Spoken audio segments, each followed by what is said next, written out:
और इस वक्त हमारे तमाम सहयोगी हमारे साथ जुड़े हुए हैं। आपको अलीगढ़ लेकर चलते हैं प्रमोद के पास। प्रमोद, वहां पर आप जरा लोगों से बातचीत करिए, वो क्या सोचते हैं इस तरह की कार्रवाई पर?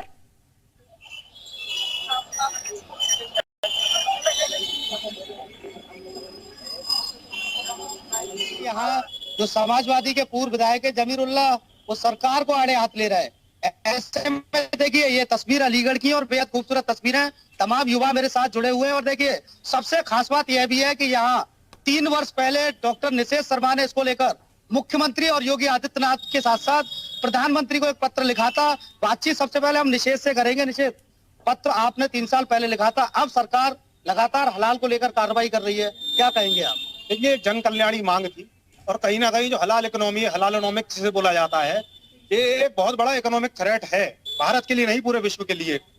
अगर अंदाजा लगाएं तो 3 ट्रिलियन यूएस डॉलर से ऊपर की इकोनॉमी हलाल अभी तक बन चुकी है।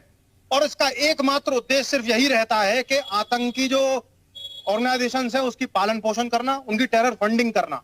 कहीं ना कहीं जाने अनजाने में हम जैसे लोग अगर कोई वस्तु, कोई उत्पाद खरीदते हैं, कोई प्रोडक्ट खरीदते हैं, तो उस पर अगर हलाल सर्टिफाइड है तो कहीं ना कहीं हम भी ऐसा योगदान दे रहे हैं उन आतंकियों की फंडिंग के लिए। तो इसकी कमर तोड़ना बहुत जरूरी था। इसी को लेकर 3 वर्ष पूर्व अलीगढ़ से ही हम युवाओं ने मिलकर के एक आंदोलन किया था।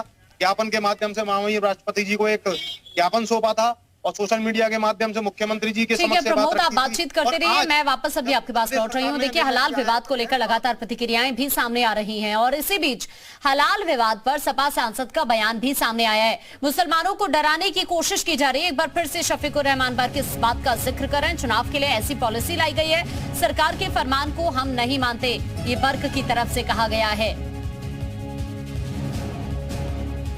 ये तो मतलब ये पॉलिटिकल है, सब मामला कर रहे हैं। चूँकि सामने इलेक्शन खड़ा है तो इसी चीज़ की चीज़ें हरेस करने के लिए, मुसलमानों को डराने धमकाने के लिए और काम करने के लिए ये सब पॉलिसी बनाई जा रही है। ये सब पॉलिसी इनकी बरल पॉलिटिक्स पर डिपेंड करती है।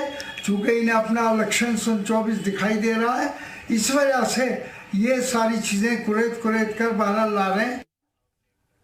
तो तमाम हमारे सहयोगी हमारे साथ जुड़े हुए हैं। अब आपको बलिया लेकर चलते हैं मनोज के पास। मनोज, जरा आप लोगों से बातचीत करिए, उनका क्या कुछ कहना है इस मामले को लेकर?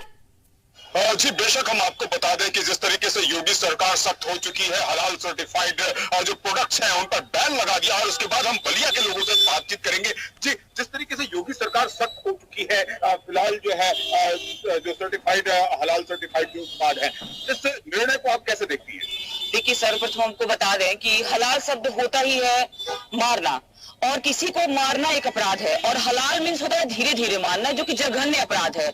किसी भी पंथ में, किसी भी संविधान में ये कहीं भी उल्लेख नहीं है कि हलाल शब्द का यूज किया जाए।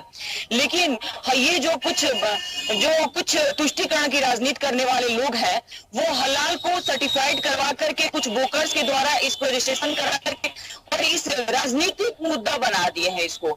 इसीलिए जब इसको हलाल शब्द पे रोक बैन लगाया गया, ये बहुत ही हमारी योगी सरकार की वंदनीय। जी, मैं आपसे जानना चाहता हूं कि योगी सरकार के इस फैसले को आप कैसे देखते हैं?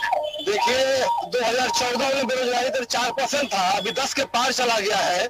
महंगाई आसमान छू रही है। इन सारे जमीनी मुद्दों से जनता का ध्यान भटकाने के लिए ये हलाल और झटका जैसे शब्दों का इस्तेमाल कर और ये अफवाह वाली ये सिगुफा है और जनता को होटल को बढ़वाने का प्रयास किया जा रहा है। किसी को काट के मारिए चाहे धीरे धीरे मारिए, जान तो ले रहे हैं ना। तो ये बेसिक मुद्दों से ध्यान भटकाने का प्रयास है। लेकिन बात ये भी उठ रही है कि कहीं ना कहीं जो हलाल सर्टिफिकेट अवैध तरीके से जो चल रहा था, उसके जरिए आतंकी संगठनों को फंडिंग की जा रही है, ये आरोप भी लगाया जा रहा है। तो क्या कहना चाहेंगे? देखिए, पहले तो हलाल शब्द के सर्टिफिकेट व्यापार के माध्यम से किया जा रहा है, पहले इसकी चीज को समझना पड़ेगा। पहले तो खाने पीने के चीज में हलाल जो झटका मीट ये किया जा रहा था। हलाल शब्द का अर्थ है कि जो हलाल लिखा हुआ प्रोडक्ट है वो सारे मुस्लिमों द्वारा ही बनाया गया प्रोडक्ट होना चाहिए। वो मुस्लिम ज्यादा खरीद रहे हैं, ये चीज को बैन किए हैं। मैं आपसे जानना चाहूंगा कि जो है नीतीश का एक बार फिर से रुक कर लेते हैं। नीतीश, आप जरा कुछ और लोगों से बातचीत करिए। निश्चित तौर पे, और जो लोग थे वो यहाँ पर मौजूद है। एक लोग यहाँ पर जिस तरह से अब हलाल प्रोडक्ट को लेकर कार्रवाई का दौर है और जनता मन में सवाल भी लिए हुए। सवाल क्या है? सवाल ये है कि ये कहाँ से रजिस्टर्ड है, क्या है, और बहुत सी जानकारियाँ अभी खुल के आ रही है। पूरी जानकारी अभी प्रदेश में नहीं है, तो कहाँ कहाँ इनके प्रोडक्ट बिक रहे हैं, किस स्टोर पे हैं, तो जानकारी होने के देश विरोधी गतिविधियों में भी संलिप्तता हो सकती है, चूंकि प्रशासनिक तंत्र का एक अहम बिंदु ये भी है। हाँ, हो सकती है, क्योंकि अगर इनका टैक्स से क्या लेना देना है, कहाँ से पैसे आ रहे हैं, किसके विरुद्ध लग रहे हैं, तो ये हो सकता है कि ये हलाल सर्टिफाइड प्रोडक्ट जिस तरह से आया सामने, तो इसके पीछे मंशा क्या लगती है? क्या लग रहा है कि इस तरह की चीजें सामने हैं? अब क्या लग रहा है? भारत एक बड़ा उपभोक्ता बाजार है। ठीक है।